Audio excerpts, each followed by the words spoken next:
따라하실까요? 끝없는 사랑 이야기. 제가 며칠 전에 들은 생생한 이야기입니다. 저와 관련된 지인인 말씀하셨는데, 그분은 초등학교 3학년 손녀를 두고 있습니다.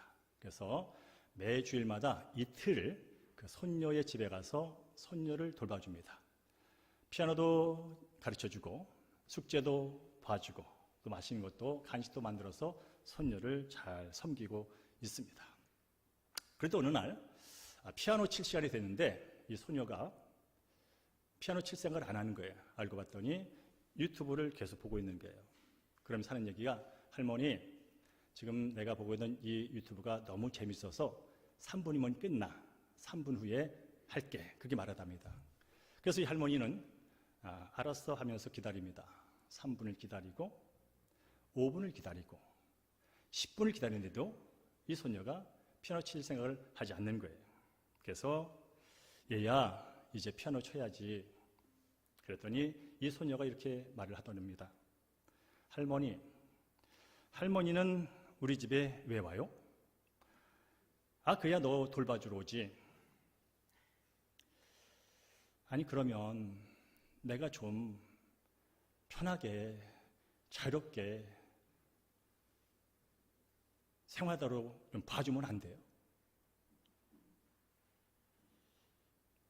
그 말을 듣는 이 할머니가 잠시 기분이 약간 상했답니다. 그래서 그냥 넘어갈까 하다가 이렇게 말을 했대요. 얘야, 그러면 앞으로 할머니가 너희 집에 안 오면 너 정말 편하고 자유롭겠네? 그럼 좋겠어? 그랬더니 이 손녀가 대답을 합니다. 눈을 크게 뜨면서, 할머니, 내가 그렇게 말했다고 나한테 그렇게 말하면 돼요? 할머니, 아니 그렇다고 나한테 그렇게 말하면 어떡해요? 자, 할머니와 손녀의 대화를 들으면서 여러분 어떤 생각이 드십니까? 손녀는 자기 하고 싶은 대로 다 하고 자기 말하고 싶은 대로 다 말하면서 할머니가 좀 언짢게 말을 했다고, 아니 그렇다고 할머니가 나한테 그렇게 말하면 돼요? 라고 하는 말을 들었을 때 솔직히 이 할머니는 어이가 없었답니다. 그리고 약간 불쾌하면서 귀가 크게 상하려고 했답니다. 그러나 그것도 잠시 다시 또 소녀를 바라보면서 감사한 마음으로 그 소녀와 그날을 잘 보냈고 지금도 계속 그 소녀를 찾아가서 보살피고 있다는 얘기였습니다. 자, 할머니가 끝까지 화를 내지 않고 빈정이 상했지만, 아니 빈정이 상했다는 말은 표준어가 아니에요. 그런 말은 없어요. 비유가 상했어요. 비유가 상했음에도 불구하고 계속해서 손녀를 찾아가 시간을 보내는 이유가 무엇일까? 그것은 다른 것이 아니라 손녀를 향한 하나님의 할머니의 사랑 때문입니다. 그 어떤 것도 손녀의 기분 나쁜 표정이나 말도 손녀를 향한 할머니의 사랑을 끊을 수는 없습니다. 이래나 저래나 이렇게 대응하라나 저렇게 말하라나 할머니 입장에서 보면 그 소녀는 가장 귀하고 금쪽 같고 사랑스러운 존재이기 때문에 그렇습니다. 다시 말하면 할머니가 손녀를 사랑하는 이유는 손녀가 말을 잘한다든지 얼굴이 이쁘다든지 말을 잘 듣는다든지 그래서 사랑스러운 것이 아니라 바로 할머니와 손녀라는 관계 때문에 사랑하는 겁니다. 자, 오늘 본문의 말씀은 탕자 이야기로 흔히 잘 알려진 본문입니다. 예수를 안 믿고 교회를 안 다니는 분들도 한 번쯤 여러 번쯤 들어봤을 그런 이야기죠. 그런데 오늘 예수님께서 비유로 말씀하신 이 말씀을 깊이 묵상하다 보면 단순히 탕자 이야기만이 아니라는 걸 깨닫게 됩니다. 무엇보다 두 아들로부터 거부당하고 거절당하고 비유를 상하는 대접을 받으면서도 전혀 내색하지 않고 끝까지 희생하면서 그 두 아들을 기다리는 한 아버지의 끝없는 사랑 이야기, 이게 바로 오늘 본문의 핵심입니다. 그런 면에서 그동안 다 알고 있는 얘기야 라는 선입견을 갖고 오늘 얘기를 듣지 마시고, 오늘 처음 듣는 얘기처럼 오늘 하나님께서는 나를 이 말씀 통해서 어떻게 교훈하시려고 하는가, 오늘도 하나님께서는 이 본문을 통해서 나를 어떻게 은혜를 베풀려 하는가 기대감을 갖고 오늘 얘기를 잘 들어주시기를 부탁드립니다. 어느 날 둘째 아들이 아버지를 찾아왔습니다. 아버지, 이제 나도 클 만큼 컸으니 제가 받을 상속 재산을 좀 미리 주십시오. 이제 아버지로부터 독립해서 아버지가 준 그 상속 재산을 가지고 이제 다른 나라 도시로 떠나가서 나도 내 마음껏 내 계획을 가지고 멋지게 한번 살아보고 싶습니다. 며칠 있다가 떠날 테니 빨리 땅을 파셔서 현금으로 제게 상속 재산을 주면 정말로 좋겠습니다. 이렇게 요청을 합니다. 사실 이 둘째 아들의 요청을 받았을 때 이 아버지 입장에서는 참으로 난감한 일이 아닐 수 없습니다. 왜냐하면 예수님께서 이 비유를 말씀하실 그 당시 유대 사회라는 것은 아직 아버지가 살아 계실 때 그 자녀가 찾아와서 아버지 미리 상속분을 주세요, 이런 말을 한다는 자체가 있을 수도 있었어도 안 되는 그런 상황이기 때문에 그렇습니다. 바로 아버지가 살아있음에도 불구하고 상속 재산을 미리 달라고, 아버지 상관없이 내가 주인 되어서 아버지의 다스림 없이 내가 멋지게 나 맘대로 살고 싶어요 라고 하는 것은 어떤 의미냐면, 아버지가 왜 빨리 안 죽지? 빨리 죽으면 저 재산 내 건데, 빨리 죽으면 저 재산 내 건데 나 기다릴 수 없어요, 그러니 죽기 전에 미리 주세요 라는 그런 의미가 담겨있기 때문에 그렇습니다.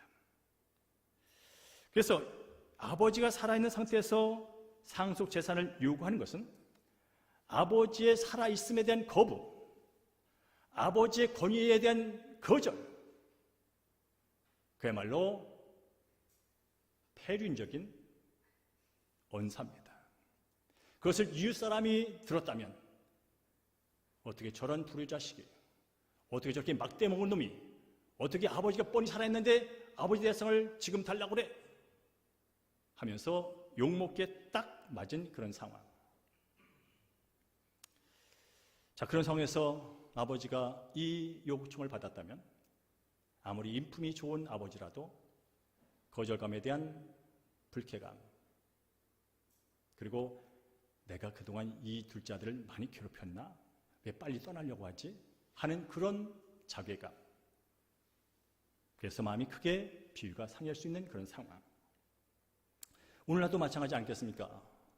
여기 여러분이 엄마 아버지라면 아직도 내가 살아갈 일이 청청한데 자녀가 와가지고 아버지, 앞으로 아버지가 죽으면 받을 재산 미리 주면 안 돼요, 어차피 줄 건데 미리 주세요 라고 떼를 쓴다면, 더 나가서 이제 아버지 슬하에서 살고 싶지 않아요, 아버지를 벗어나서 좀 자유롭게 살고 싶어요, 그런 말을 지금 여러분에게 여러분의 자녀가 말한다면 그걸 누가 좋게 여기겠습니까? 그런데 오늘 본문의 이야기를 깊이 읽다 보면 오늘 나오는 이 아버지는 이 무례한 둘째 아들의 요청을 수락합니다. 불의 자식을 두었다는 주변 사람들의 따스한 평가와 본인의 자존심과 권위가 무너지는 수치스러운 일임에도 불구하고 둘째 아들의 요청을 받아들입니다. 대개 사람들은요, 누군가에게 거절당하고 거부당할 때 나타나는 현상이 세 가지입니다. 첫째는 일단은 상처받았다면서 기분을 나빠합니다. 일단 누군가 뭔가 거절당하고 거부당한 순간 그것도 내가 그 사람보다 권위가 많고 나이가 많고 사회적인 지위가 높은데 그 밑에 사람이 나를 거절할 때 그 느끼는 감정, 거절감은 아주 기분 나쁩니다. 그래서 화를 팍 냅니다. 이걸 노한다고 말합니다. 더 나가서 조금 그걸 다스리지 못하면 복수심을 생각합니다. 저놈의 자식 언제 한번 된통 혼내줘야지. 이게 바로 거절당했을 때 느끼는 일반적인 사람들의 모습이죠. 근데 오늘 이 아버지는 그런 상처를 받았다든가 분을 냈다든가 너 다음에 봐라고 하지 않았다고 기록되어 있습니다. 더 나아가서 이 아버지는 둘째 아들과 관계를 단절시킬 어떤 언어도 말하지 않습니다. 그저 묵묵히 아들의 요청을 수락해 줍니다. 우리는 살면서 누군가 나를 거부하고 거절할 때 그 순간 내가 너와 나를 단절시키는 어떤 말을 함으로 인해서 관계가 영원히 회복되지 못하는 상태에 이를 때가 있어요. 만약 제가 이 아버지였다면 아마 그렇게 말했을 것 같아. 내가 주기는 준대 말이야. 이 싸가지 없는 놈아. 내가 주긴 줄 거야. 근데 부모한테 불효하고 잘 되는 놈 못 봤어. 어떻든 내가 주긴 줄 거야. 그렇게 줄 수 있다는 거예요. 근데 이 말 한마디 때문에 아들은 자기가 잘못하는 줄 알면서도 이 아버지의 말 때문에 정내미가 떨어졌어. 더 마음이 멀어지다는 거예요. 아마 이 아버지는 그랬을 것 같아요. 그래, 마음이 아프지만 네가 그런 생각을 가졌다니 있어서는 안 되는 일이지만 나는 일단 허락한다. 가서 어떻든 네 마음대로 최선을 다해서 살거라. 하나 바람이 있어. 네가 잘 되든 못 되든 아버지를 찾아오거라. 그리고 건강하게 최선을 다해. 아마 그랬을 것 같아요. 이 말 가운데는 계속 나는 너의 아버지고 너는 내 아들이야라는 그 관계가 계속 유지되고 있는 말이에요. 이 아버지는 그렇게 했어요. 어쨌든 둘째 아들은 아버지가 마련해준 그 상속재산, 적은 돈이 아니거든요. 그 당시 문화로 볼 때 상속법에 의하면 아들이 둘이라면 아버지 재산 3분의 2는 첫째 아들, 3분의 1은 둘째 아들이 같습니다. 근데 지금 이 둘째 아들의 아버지가 부자거든요. 살아있는데 3분의 1을 떼갖고 가는 거예요. 엄청난 일이 벌어지고 있는 거예요. 얼마나 좋았겠어요. 그래서 저는 그가 계획했던 다른 나라 도시로 향합니다. 올라가서 이제 사업거리를 찾고 성공거리를 찾는데 그거 아세요? 돈은 냄새가 난다는 것. 어떻게 알았는지 사람들이 이 사람을 찾아옵니다. 왜 찾아올까요? 돈 냄새 맡고. 그러면서 말합니다. 너 돈 있다며, 사업하러 왔다며, 얼마나 가졌는데? 떠봅니다. 그러면서 말합니다. 요즘은 이런 사업이 떠. 요즘엔 저런 사업을 해야 돈을 벌어. 라면서 여러 사람이 와서 유혹을 합니다. 또 어서 말합니다. 큰 부자가 되려면 부자들을 만나야 돼. 그러려면 부자들이 드나드는 술집에 가야 돼. 부자들이 드는 클럽에 가야 돼. 그러면서 그들을 유혹합니다. 사업에 경험이 없던 이 둘째 아들 입장에서는 이 말도 맞고 저 말도 맞고 그런 것 같아요. 그래서 하나하나 그 유혹하는 손길에 따라서 자기 가진 돈을 내다 보니 다 들어오는 것보다 나가는 게 더 많은 거예요. 그때부터 마음도 상하고 기분도 상하고 뭐합니까? 먹던 술 더 먹는 거지요. 그래서 호랑방탕한 삶으로 넘어갑니다. 사업은 사업대로 안 되고 술은 술대로 쾌락은 쾌락대로 즐거우니 그 일을 반복하다가 어떻게 됐다고요? 완전히 쪽박을 찼습니다. 완전 거지가 돼버렸습니다. 그 많은 돈을 갖고 왔는데 그 거지 시대가 어디까지냐면 돼지에게 밥을 주고 돼지 똥을 치는 목부의 인생. 그런데 돼지에게는 돼지 먹을 밥을 주지만 정작 그 일을 해도 한 끼를 제대로 해결할 수 없는 그 처지. 쉬운 말로 되지만도 못한 처지가 되고 말았습니다. 그때 어느 날 그는 문득 이런 생각이 들죠. 우리 아버지 집에는 양식이 풍족한 품꾼들, 일꾼들이 많은데 나는 지금 여기서 뭐 하는 거지? 이러다 굶어 죽겠네. 아니야. 지금이라도 돌이켜서 아버지 집에 가야지. 근데 아버지가 나를 받아줄까? 올코름의 선수인 나의 형은 나를 또 비난할 거야. 동네 사람은 저 푸르 자식 센통이라고 그러면 그렇지. 네가 잘 될 줄 알았어? 하며 조롱할 거야. 별 생각이 다 들었습니다. 그러나 여기서 이렇게 죽느니 아버지께 가서 용서를 구하고, 아니 아들이라는 직분을 얻는 건 말도 안 돼. 그저 품꾼처럼 종이라도 삼아달라고 그래야지. 그리고 아버지께 발길 돌려 돌아옵니다. 이것이 오늘 얘기의 3분의 1쯤 되는 얘기고요. 이제 아버지 얘기를 좀 하겠습니다.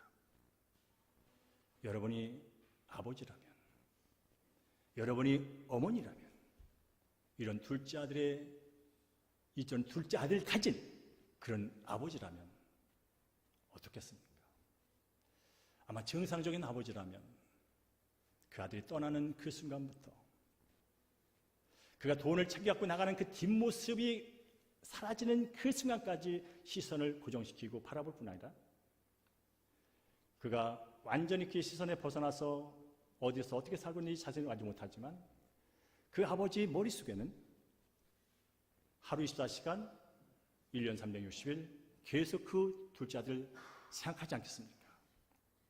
밥은 제대로 먹고 있는지, 사업은 잘하고 있는지, 사기는 안 당했는지, 그렇게 한 날 한 날 아들이 돌아오기를 기대하며 지내던 이 아버지, 어느 날 저 멀리 보니까 한 거지 행색을 한 사람이 다가오는데 어깨는 축 처졌고 다리를 질질 끌며 오는 그 모습이구만 분명 둘째 아들 맞았습니다.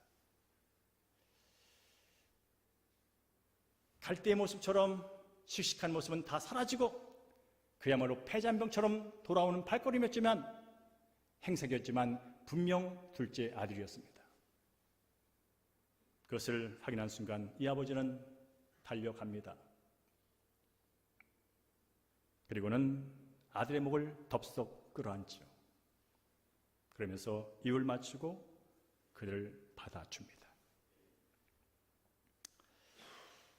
아들이 말합니다. 아버지, 제가 아버지와 하늘에 죄를 지었어요. 품꾼이라도 써주세요 하면서 흐느끼며 말을 합니다. 그때 아버지는 아무 대답을 하지 않습니다. 다른 말을 하지 않습니다. 대신 종들에게 우리 집에서 가장 좋은 옷을 갖다 입히거라. 그리고 손에 가락지를 끼워주면서 신을 신겨줌으로 아들의 모든 지위와 권위를 회복시켜 줍니다. 네가 비록 지금은 세상에서 실패했고 아버지를 거부한 거절한 불효자일지라도, 거지 같은 행색으로 절망으로만 가득 찬 그런 존재일지라도 너는 여전히 내 아들이야. 세상 사람들이 너를 향해서 손가락질하고 세상 사람이 나를 향해서 못난 아버지라고 조롱할지라도 너는 내 아들이야 하는 마음으로 그를 대접합니다. 더 나아가서 살찐 송아지를 잡아서 잔치를 베풀었답니다. 사랑하는 성도님, 오늘은 어버이 주일입니다. 그래서 오늘은 본문을 통해서 말씀도 나누지만 나를 낳아주시고 길러주시고 오늘 여기까지 있도록 안내하신 엄마 아버지를 기억하는 날입니다. 엄마 아버지 없이 부모 없이 이 자리에 있는 사람은 아무도 없습니다. 근데 저는 이 말씀을 준비하면서 나의 어머니 아버지는 누굴까? 여러 가지 많은 정의를 할 수 있어요. 그런데 오늘 본문을 통해서 나의 엄마 아버지는 기다리는 엄마 아버지였습니다. 아마 그랬을 것 같아요. 우리 어머니와 아버지가 결혼을 하고 저를 잉태하고 10개월을 기다리잖아요. 건강하게 태어나기를. 건강하게 태어났다고 다 되는 게 아니잖아요. 낳고 난 그 아이는 스스로 밥도 못 먹고 스스로 걷지도 못하고 아니 똥 오줌도 못 가리고 그런 저를 기다려줍니다. 언제까지? 똥 오줌 가릴 때까지. 기다리는 건 단순히 시간을 놓고 기다리는 게 아니에요. 똥을 싸면 똥 기저귀를 빨고 오줌을 싸면 오줌을 버리면서 그렇게 기다린 거예요. 조금 크면 사춘기 청년이 시대가 됩니다. 사춘기는 질풍노도의 시기. 부모를 보면서도 얼굴을 삐딱하게 하는 이런 자녀의 모습들. 엄마 아버지가 뭘 말하면 됐어 하면서 문을 꽝 닫고 가는 그런 아들, 딸들. 우리 어머니 아버지는 그런 저를 받아주셨습니다. 여러분 요즘 아이들이 왜 가출한지 아세요? 삐딱한 내가 삐딱하고 싶어서 삐딱한 게 아니라 사춘기에 나타나는 현상 속에서 그저 사람을 볼 때마다 이렇게 보고 하는 그 모습을 엄마 아버지가 참아주지 못해. 너는 왜 버르장머리가 없니? 왜 아빠를 그렇게 쳐다보고 앉았니? 그러다 보니 애들이 아니야 나 그러고 싶어 그런 게 아니야. 나도 몰라 그냥. 근데 우리 엄마 아버지가 옳은 소리 합니다. 버르장머리 없어. 눈을 그렇게 뜨면 어떡해? 어린 말을 하면 공손하게 대답을 해야지. 그게 맞질 않아서 그걸 못 기다려준 부모 때문에 아들이 집을 나갑니다. 이제 청년이 되고 학교를 마치고 직장을 나가면 우리 부모님은 또 기다립니다. 좋은 배필을 만나서 행복한 가정 꾸렸으면 좋겠다라는 기다림을 갖죠.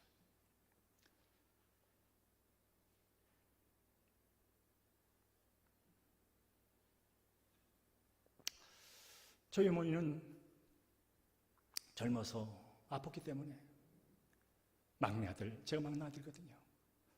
막내 아들, 장가들 때까지만 살았으면 좋겠다. 그러면서 제가 장가들길 기다리셨어요. 그런데 지금도 살고 계세요. 지금은 그럽니다. 영서봐, 바쁜데 내려오지 마. 바쁜데 내려오지 마 그래요. 근데 그게 진심은 아닐 거예요. 그 속은 지금도 기다리세요. 우리 자녀들 기다려요. 설날 때도 기다리고 추석 때도 기다리고 생신날도 기다리고. 물론 그렇죠. 코로나 때문에 들어오지 마. 참일이니까 오지 마. 그러나 속마음은 아니에요. 한 번이라도 더 보고 싶어 하세요. 근데 그 보고 싶어서 오랜만에 만난 그 막내 아들을 대해서 우리 어머니가 뭐랬는지 아세요? 빨리 올라가. 온 지 한 시간도 안 됐는데 차 막힐까 봐 빨리 가래. 기다릴 때는 언제고 또 빨리 가래. 그게 여기 있는 저와 우리 성도님의 엄마 아버지의 마음이라는 거예요. 그래서 부모는 평생 자녀를 기다리다가 돌아가세요. 물론 기다릴 때 넉넉히 기다리는 건 아니죠. 아들, 딸이 잘 자라도록 수발 다 들면서 끝까지 자존심 내려놓고 할 말 안 하면서 할머니 그렇다고 나한테 그런 말 하면 어떡해요? 그런 얘기 들어도 참으면서 그렇게 사신 분이 우리의 부모라는 거예요. 자, 그렇다면 우리가 믿는 창조주 하나님 아버지는 어떨까요? 사실 오늘 본문은 그저 세상의 아버지에게 하려는 게 아니거든요. 예수님이 그 정도 얘기 하시겠습니까? 예수님이 바로 하나님 아버지에 대한 얘기를 하는 거예요. 오늘 본문을 통해서. 창조주 하나님 아버지는 어떤 분일까요? 그야말로 이 세상 만물을 창조하신 절대 주권을 가지신 분이세요. 자신의 형상을 따라 인간을 멋지게 지으셨어요. 그리고 자기가 만든 이 피조물들, 자연 만물과 자기의 형상을 따라 지음받은 이 사람들과 함께 멋진 행복한 관계 속에서 살기를 원하셨어요. 하나님은 모든 걸 만들으셨어요. 해도 만드시고 달도 만드시고 나무도 만드시고 꽃도 만드시고 자신이 만든 이 사람들이 마음껏 즐기라고 다 해놨어요. 그저 모든 걸 너한테 유임하니까 즐겁게 살아. 모든 권한까지 주셨어요. 그런데 웬걸 이 피조물인 인간이 하나님 없이 내가 주인되어 하나님 만든 것을 내가 통째로 가져갖고 하나님의 다스림 받지 않고 내 마음대로 살고 싶어 하는 그런 죄성이 유혹을 받게 되고 그곳에 넘어간 순간 우리는 그 행복한 하나님과 영원히 복된 에덴 동산에서 쫓겨나 일하지 않으면 살 수 없고 살기 위해서 갈등해야 되고 살기 위해서 경쟁해야 되고 살기 위해서 죽여야 되는 그런 구조 안에서 지금 이 세상은 살고 있습니다. 그래서 아무리 문명이 발달하고 대통령이 바뀌고 별짓을 다 해도 신문에서 TV에서 나오는 것은 행복한 얘기보다는 사기치고 죽이고 당짓고 대적하는 그런 얘기만 우리 눈에 우리 귀에 지금도 홍수같이 쏟아져 나옵니다. 왜일까요? 하나님 없이 내가 살겠다고 독립을 선언하는 그 순간 이 둘째 아들이 아버지 없이 아버지 것을 갖고 살면 내가 편하게 영원히 살 것처럼 여겨졌지만 결국은 되지 못한 삶으로 철학한 것처럼 어쩌면 우리가 이렇게 멋진 옷을 입고 화장을 하고 교양이 있는 것처럼 보이지만 우리 내면은 전쟁 아닙니까? 우리 내면은 내가 봐도 더러운 게 많지 않습니까? 그걸 감추고 사는 애가 또 얼마나 힘들어. 그것이 바로 하나님 없이 살아가는 인생들의 그 빈 삶입니다. 그런데 하나님은 이렇게 하나님을 대적하고 본질상 진노의 자녀로 영원한 지옥불문에서 떨어질 이 땅의 모든 사람들을 기다리신다는 거예요. 다시 하나님의 자녀로 하나님이 계획한 그 무한한 자원 안에 다시 들어와서 무한한 시간 안에 다시 들어와서 무한한 사랑 안에 다시 들어와서 눈물도 고통도 싸움도 전쟁도 가난도 질병도 없는 그 나라에서 영원히 살도록 우리를 다시 기다리고 계신다는 거예요. 그러나 하나님이 기다린다고 우리가 마음대로 갈 수가 없거든요. 거룩하신 그분 앞에 죄인이 갔다가는 그냥 한 방에 죽거든요. 그래서 이 죄 문제 해결하려고 어떻게 합니까? 하나님이 직접 내려오십니다. 창조주 하나님이 인간의 몸을 입고 이 땅에 내려오십니다. 그리고 죄인인 이영섭이가 담당해야 할 그 모든 죄값을 십자가에서 담당하십니다. 왜? 저를 받아주려고. 왜? 저를 다시 하나님의 자녀 아들 만들어서 하나님이 약속하신 계획하신 그 풍요한 영원한 삶을 살게 하시려고 그렇게 하셨습니다. 지금 이제 하나님께서 여전히 기다리십니다. 예수를 믿거라. 다른 길은 없어. 주의 보좌로 갈 수 있는 길은 딱 한 가지야. 예수님을 믿는 거야. 예수 그리스도가 너를 위해 대신 죽은 그 십자가를 믿는 거야. 그러면 그 보혈의 능력으로 너는 죄사함을 받고 하나님께 의롭게 받아들여서 영원한 하나님이 약속하신 그 복을 누리며 살게 돼. 이 모든 것을 해놓으시고 지금 기다리고 있다는 거예요. 그래서 오늘 이 자리에 예배드리는 여러분들은 그 하나님의 기다리심에 믿음으로 반응하여 오늘 하나님의 자녀가 되어 예배드린 줄로 믿습니다. 그러니까 여전히 내 주변에는 이 하나님의 초청과 부르심에 귀를 닫고 여전히 내가 주인데 하나님이 있긴 어디 있어? 하면서 여전히 뻐기는 하나님을 거부하는 거절하는 그 사람들에게 우리는 이 하나님께서 예수를 통하여 해놓으신 그 놀라운 일들을 전해줘야 되는 것이죠. 자, 이제 말씀을 뒷부분에 얘기를 하고 마치겠습니다. 오늘 등장인물 가운데 아버지도 있고 둘째 아들도 있고 첫째 아들이 있어요. 첫째 아들 얘기만 하고 마치겠습니다. 첫째 아들은 아버지를 떠나지 않았습니다. 아버지 집에서 아버지와 함께 살았습니다.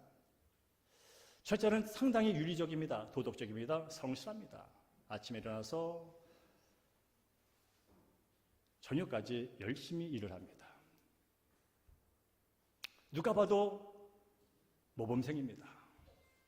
누가 봐도 효자 같습니다. 그날도 이 첫째 아들은 밖에 나가서 열심히 일을 했습니다.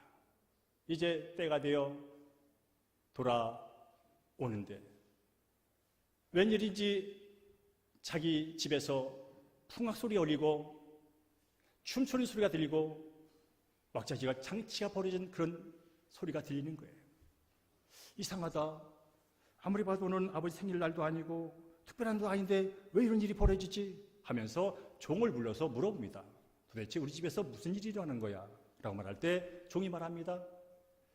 당신의 동생, 아버지 재산 3분의 1을 갖고 갔다가 이미 다 말아먹은 그 동생, 거지가 돼서 돌아온 당신의 둘 동생을 위해서 당신의 아버지가 소를 잡아서 잔치를 베풀고 있어요. 라고 말합니다. 그때 이 첫째 아들은 화가 팍 났습니다.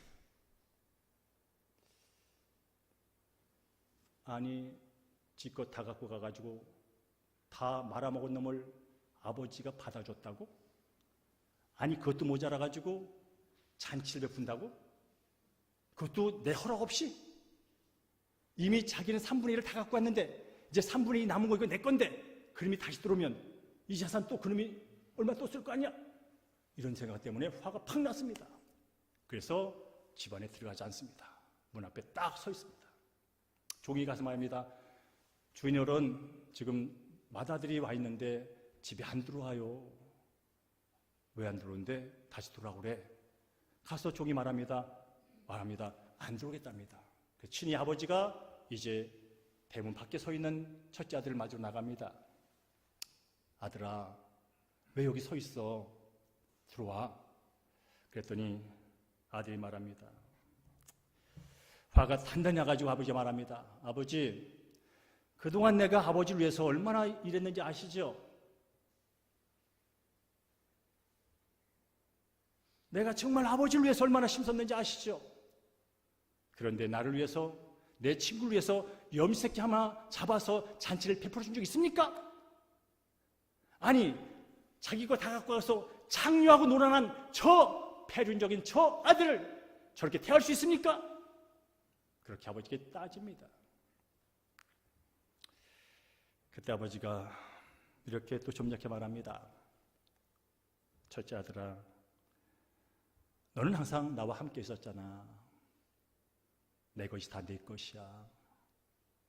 네 동생이 죽었다가 살아났고 잃어버렸다가 다시 얻었기로 그 기쁨 때문에 내가 잔치를 벌인 거야. 이것이 오늘 얘기의 끝입니다. 우린 여기서 다시 한번 아버지를 생각합니다. 이 아버지는 둘째 아들이 자신의 권위를 거절하고 재산을 챙겨갖고 나갈 때 비유가 크게 상했습니다. 그러나 참았습니다.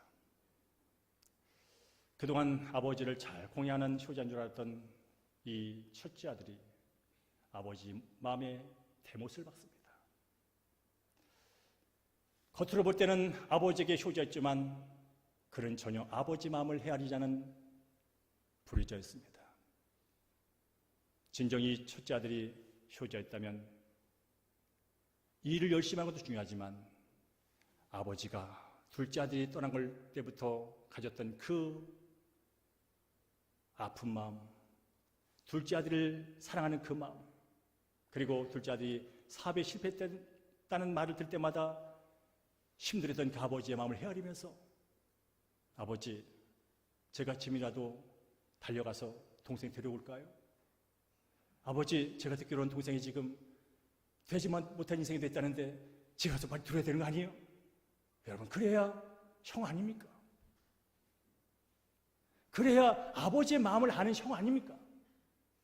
그런데 이 첫째 아들, 겉으로는 효자요, 겉으로는 도덕주의자요, 겉으로는 흠이 없는 것 같았지만 아버지 마음은 전혀 아리지 않는, 여전히 아버지와 상관없는 인생을 살아가는 그 첫째 아들. 그 첫째 아들 보면서도 이 아버지는 원망하지 않습니다. 제가 그 아버지였다면, 이 자식아, 일도 중요하지만 네가 사람이냐?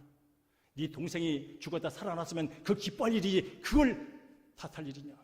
아마 화를 냈을 거예요. 그래서 첫째 아들과 저는 또 관계가 끝났을 것 같아요.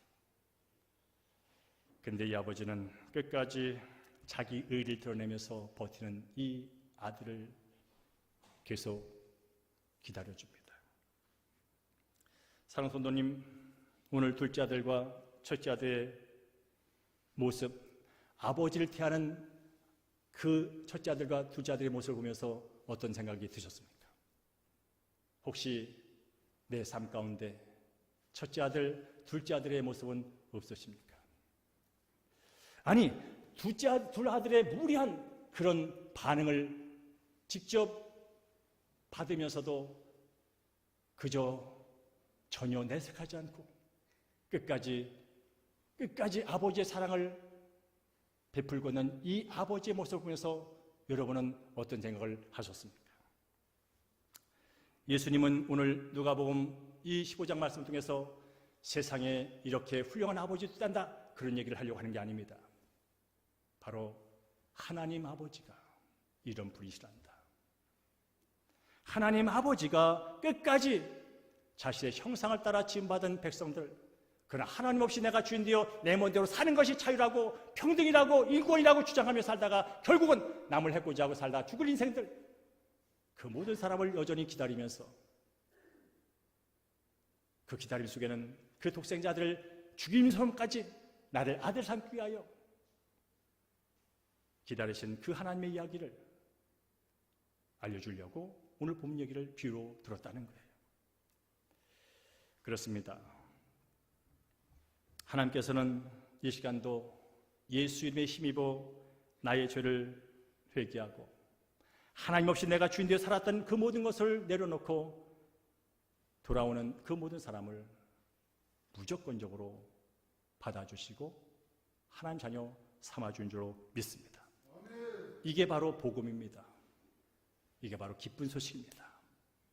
이미 하나님께서 나를 구원하기 위하여 모든 것을 해놓으셨고 믿음으로 손을 내밀어 받으라고, 그러면 된다고, 그러면 끝까지 영원히 너는 내 아들이라고, 영원한 시간 속에서 무한한 자원 안에서 무한한 평강 속에서 살 수 있는 길이 너 앞에 놓여 있다고, 그러니 오라고 지금도 초청한 것이 하나님이라는 거예요.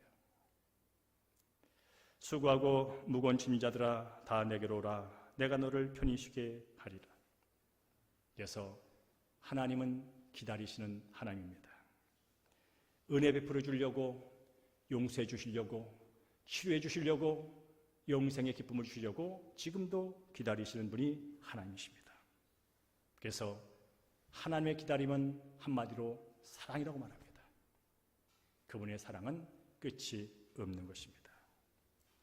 다만 주간도 끝없이 여러분, 우리 한 사람 한 사람을 사랑하신 그 하나님의 사랑을 붙드시고